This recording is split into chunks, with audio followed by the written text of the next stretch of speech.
Hey, everybody, and welcome to this week's edition of the Life and Legacy Show, sponsored by the Sechler Law Firm, where great families make great estate plans. If you are new to our little radio show here, I am Tim Sechler. I am the owner of the Sechler Law Firm, and I am a certified elder law attorney. And so for the last 10 years or so, I have been helping people preserve their family's finances, their legacy for future generations, in the effort to make sure that the things that you've been working hard for your whole life actually get to the people you want to have them, rather than some broken government rule book, nursing home, long-term care expense, whatever the case may be. I don't believe that you have worked your whole life to accumulate some stuff just to lose it in the final chapter. And so what we're going to do is we're going to educate you on how you can protect yourself, protect your family, and make sure that we are setting you guys up for success. And so we can help create a better future for your family using your stuff to do that. Now, that requires some education. Those are some pretty simple goals.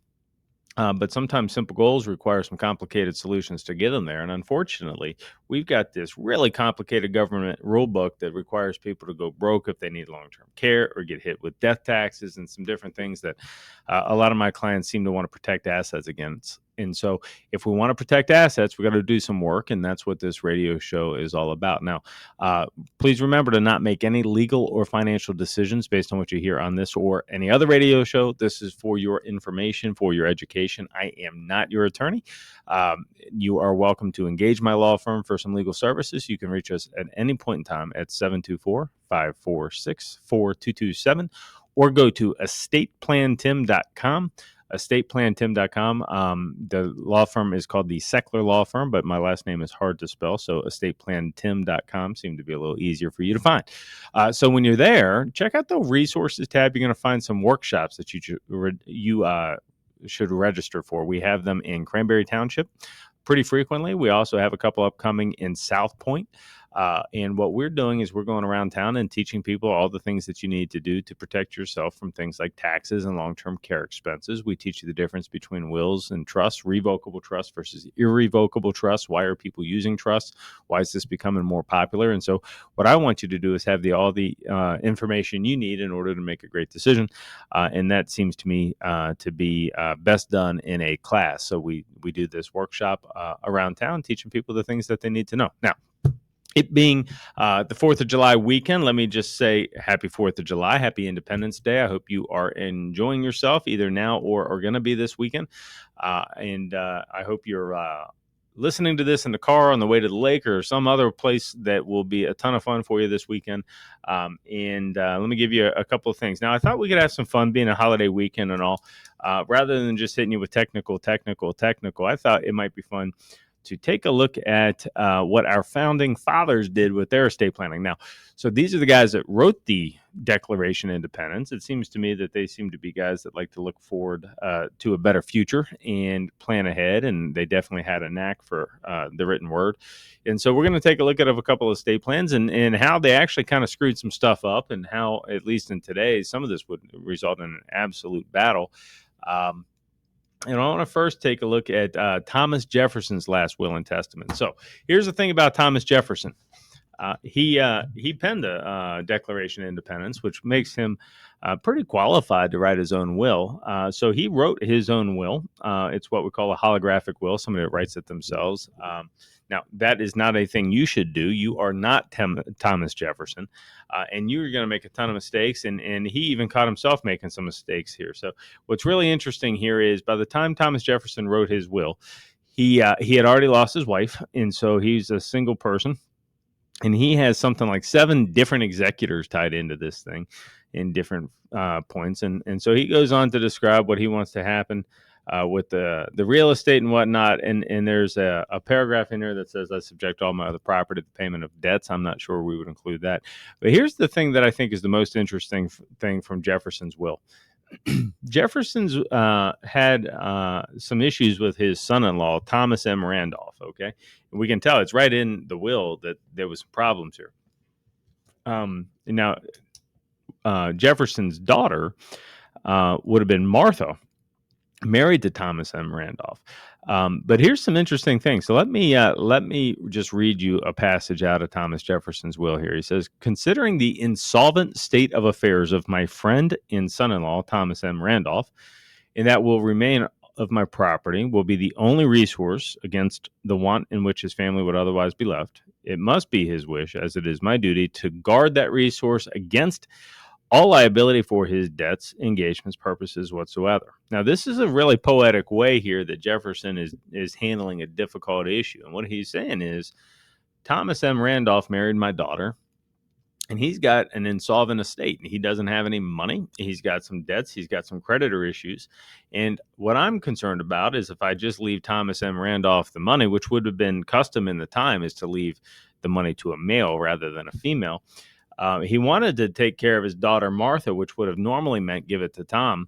But Jefferson doesn't feel comfortable, which is why he puts in this sort of poetic language about here that to guard against his debts, it must be his wish, meaning Tom. It must be his wish, it is my duty to guard that resource against all liability for his debts, engagements, and purposes whatsoever, and to preclude the rights and powers over it, which might result to him by operation of law, which would bring the money to his creditors. So what is he doing here? He's protecting his daughter, Martha, from her knucklehead son-in-laws. Now, maybe Thomas wasn't a knucklehead, I don't know, but he's got some creditor issues. And to that end, he skips Thomas.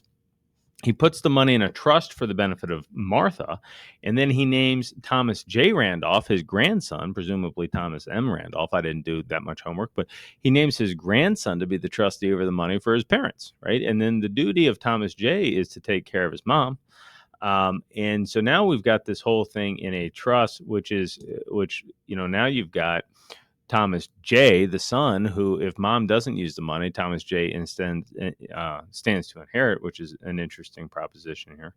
But in any event, Jefferson is going at long lengths to make sure that his son-in-law does not lose the money to creditors and liabilities and debts and the things that he's got going on from a negative standpoint. And rather, he's got it held in trust for the benefit of his daughter, Martha. Now, here's an interesting thing.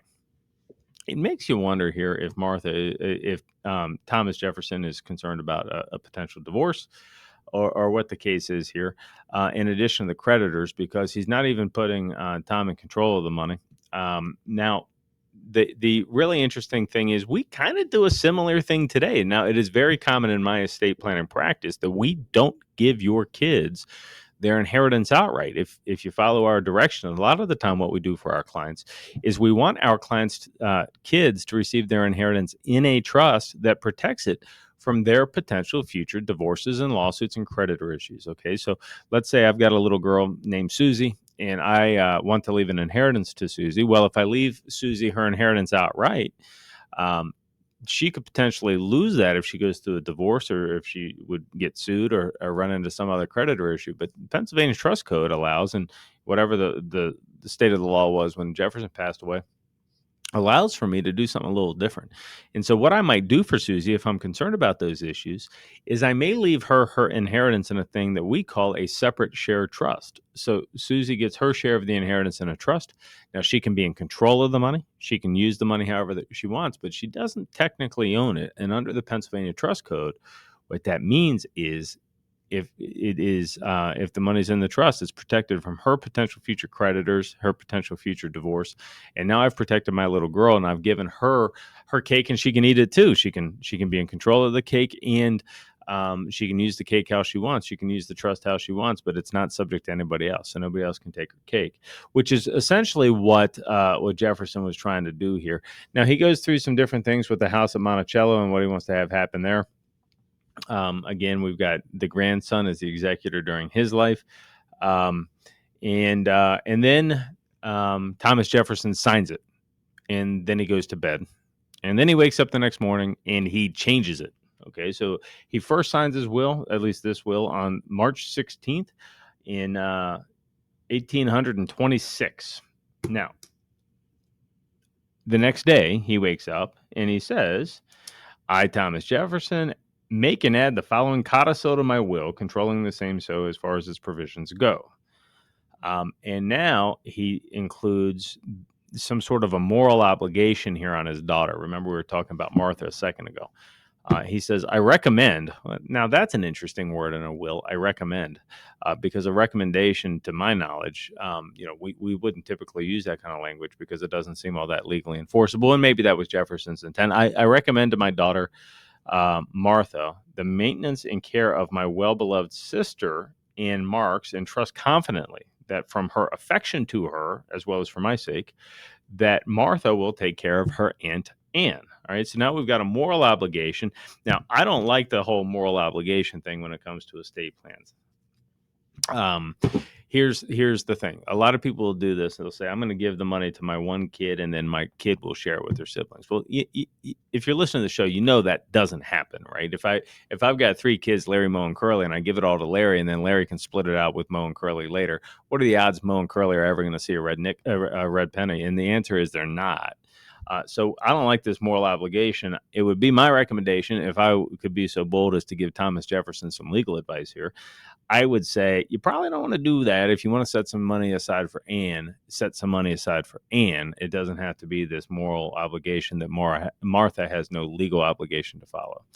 And then here's another hammer against his son-in-law. There's another paragraph here. Thomas, the next day he slept on it, remember? And the next day he goes to amend the will, and he wants to make it even more clear that his son-in-law, Thomas M. Randolph, isn't getting anything. He says, I have made no specific provision for the comfortable maintenance of my son-in-law, Thomas M. Randolph, because of the difficulty and uncertainty of devising terms which shall vest any interest in him, which will not also transfer to the benefit of his creditors, to the destitution of my daughter and her family. So what he's saying is, I just want to make it real clear, in case there was any room for doubt with what I wrote yesterday, in today's will, Tom's not getting anything, okay? Because there's no way I can figure out how to give Thomas anything that he can enjoy and control that his creditors can't get to. Now, in theory, if we could go back in time, I really think Jefferson's goal is to take care of his daughter. He pretty much says as much here. It's just that they don't want to put ownership in the name of a female, from what I can gather. But if we did want to benefit Thomas, we could give Thomas's inheritance in a trust that would effectuate control and enjoyment. So could be done a little bit different. And then he does a couple other things the next day. He must have been thinking about his stuff that night. I suspect Jefferson didn't sleep very well on the night of March 16th, 1826, because the next morning he then gives a gold mounting walking staff of animal horn as a token of the friendship to his friend James Madison. He gives his books, his library, to the University of Virginia, as long as they don't have duplicates. If they got duplicates, go ahead and give that to my grandson. He gives, this is a funny line, to my grandson, Thomas Jefferson Randolph, I give my silver watch in preference of the golden one because of its superior excellence. My papers of business going, of course, to him as my executor and all other. So Jefferson says, I want him to get the silver watch. The gold watch, you might be mistaken and think that the gold watch is a better watch, but Jefferson wants to make it really clear. No.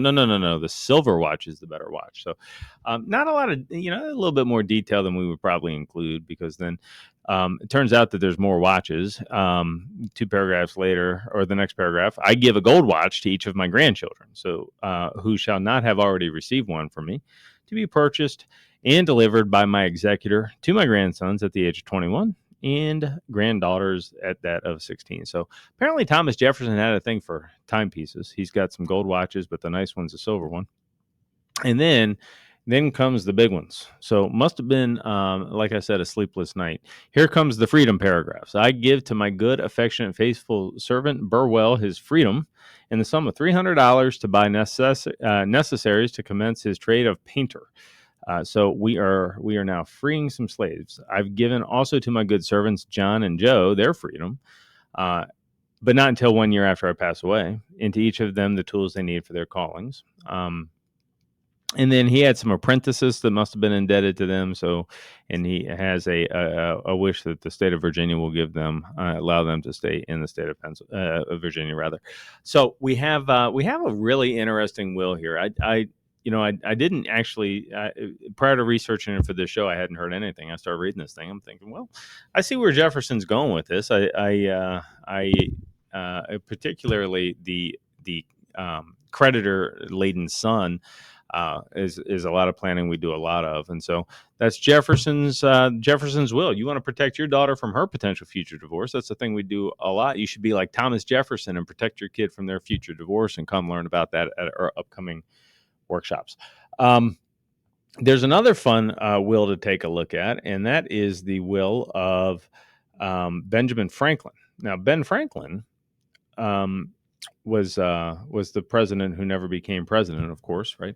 But he did some interesting things with his self-written will. Now, you are also not Ben Franklin, so don't go writing your own will. But what Franklin says is he gives his printing press to his daughter, and he gives his musical instruments in relief of any debts to his son-in-law. So he's actually given something to his son-in-law, but on the condition that his son-in-law set free his slave named Bob. So here's Benjamin Franklin giving musical instruments and forgiving debt on the condition that Bob goes free. There's another paragraph that gives 408 diamonds to his daughter. Must be nice. There's probably very few people who wouldn't like to inherit 408 diamonds, but there's some conditions here too, and I think this is just hilarious. Provided that she not make them into jewelry, and thereby introduce or countenance the expensive, vain, and useless fashion of wearing jewels in this country. My, how times have changed. She can have the diamonds, but just don't put them in any jewelry. It calls into question. Okay, she says, fine, I won't put the diamonds into jewelry. She receives the diamonds. She's got this bag of diamonds, which I don't know what else you're going to do with them other than sell them for cash for somebody else who's going to put them in jewelry. But here's the question I have for you. You put in this condition that is utterly unenforceable. Where are the diamond police? If the daughter goes and puts them into jewelry in 5 years, is the diamond police, are they going to come and take the diamonds back? And so this is probably a pretty ineffective condition here. And then he does two things that were really, really neat. He gives $55,000. The article I'm looking at is $55,000 in 2010 dollars, right? So an amount that would have been $55,000 in 2010, more modern times, right?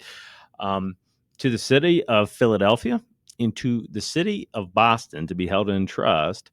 Now, the way that it goes, there was $55,000 held in trust in Philadelphia for 200 years. So the money is to be held in trust for 200 years, and over time, it was able to be given out as loans to people that were doing starting in business or starting trades and stuff, which is really neat. It's like this business incubator that Benjamin Franklin put together.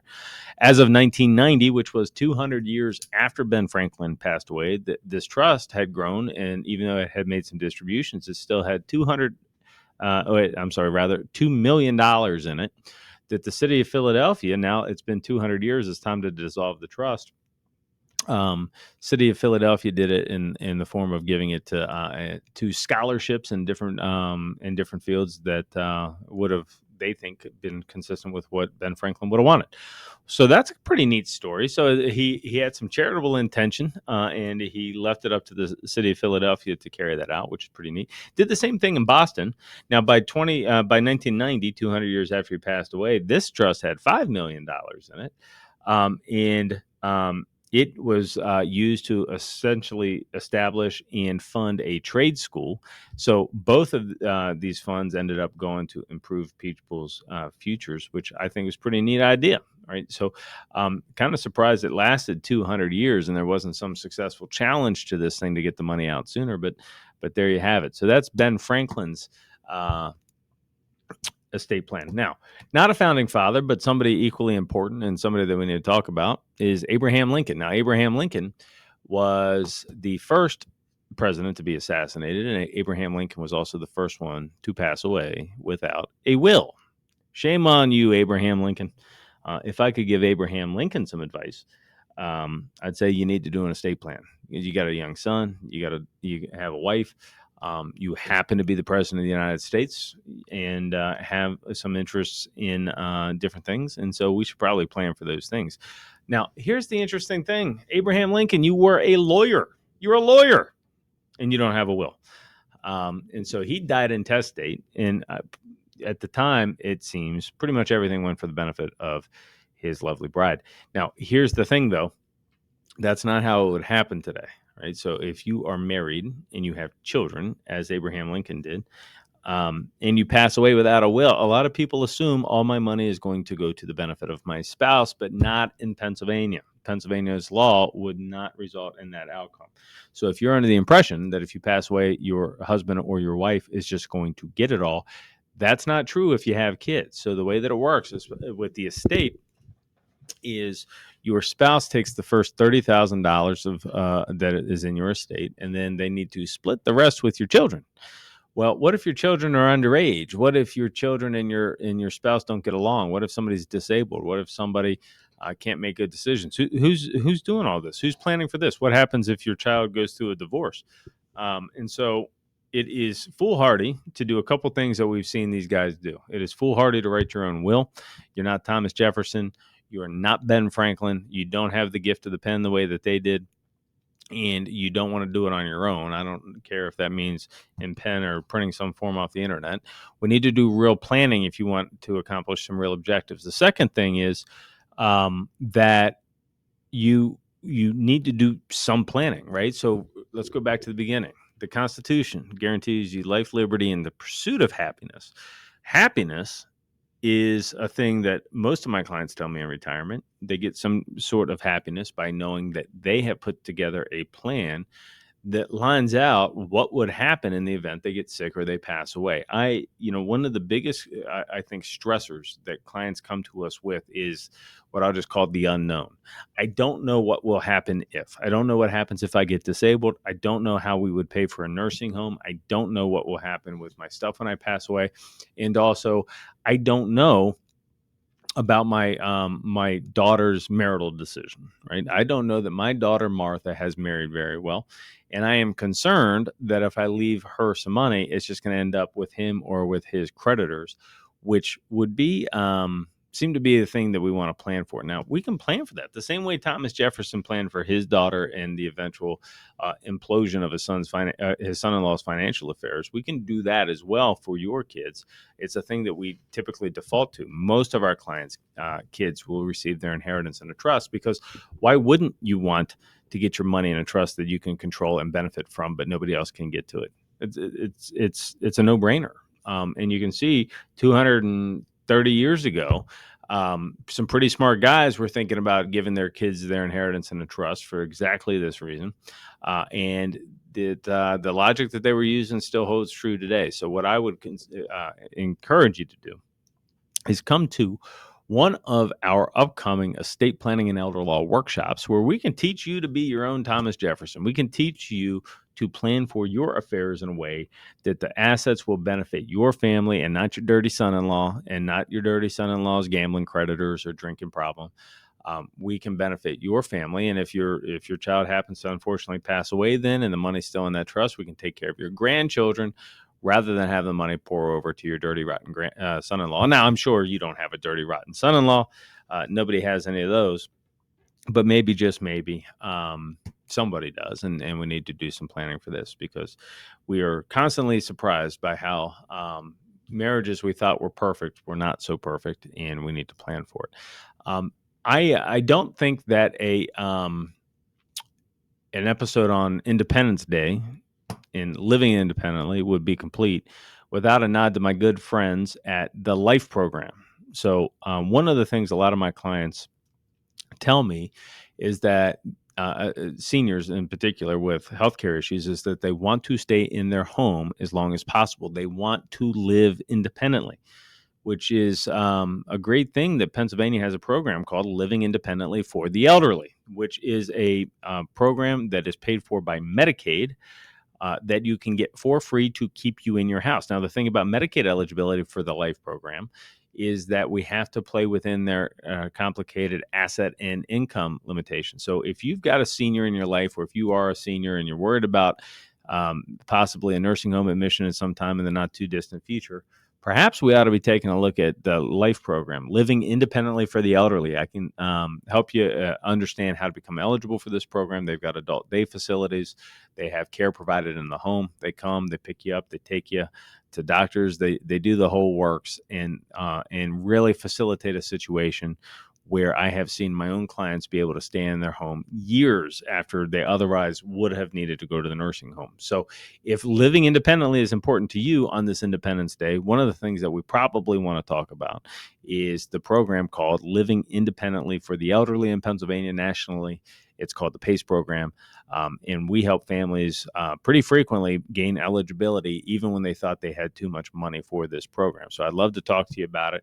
If you've got some questions, you can go to estateplantim.com. So the name of my law firm is the Sechler Law Firm, but that's hard to spell. So go to estateplantim.com, and you can give us a call. You can schedule, and we'll help you understand if this program is for you. So I hope that you found this episode educational and informational. Please don't make any decisions based on it or any other radio show. If you need some help, give us a call, 724-546-4227. Have a great holiday weekend, folks. We'll see you soon.